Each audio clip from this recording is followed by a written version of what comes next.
And today on the show, Conversational Contradictions on Get a Better Broadcast podcast and Voice Over Voice. Hello, I'm Peter Stewart. On Twitter, I'm Tweeter Stewart, TWEETERSTEWART. So let's take what we've learned so far over the last 14, 15 months, and let's take it to the next level. Now, as I mentioned yesterday, some of what follows will enforce what we've looked at before, what we've talked about before, what you've heard about before, but other parts may seem a little bit contradictory. For example, I'm going to be talking about building in hesitations, about softening intonations, not necessarily softening your voice, but softening intonations like I'm doing at the moment. There's not too much up and down and so on. I'm also going to be talking about things like ignoring punctuations, but that doesn't mean the previous pages and podcasts have been a waste of time. I mean, far from it. You have to know the rules before you can break them.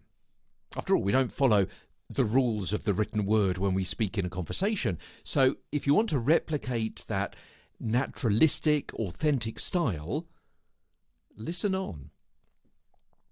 We'll also look at the different kinds of presentational styles and how to make sure you understand the script, not the words, but the message or messages and the target audience. Because a bit like the Royal Mail, only by knowing who the message is addressed to can it be delivered precisely.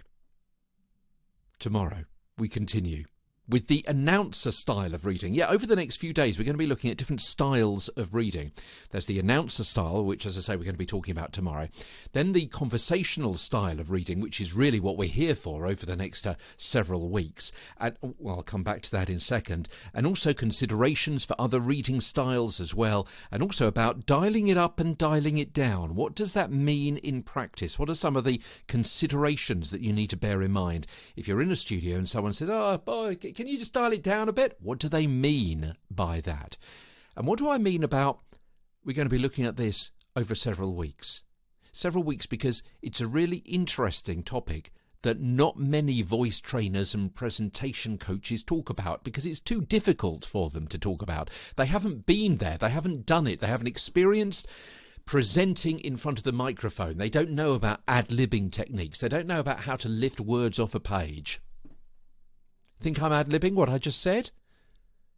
Or was I reading words off a page and making it sound as though I was ad-libbing?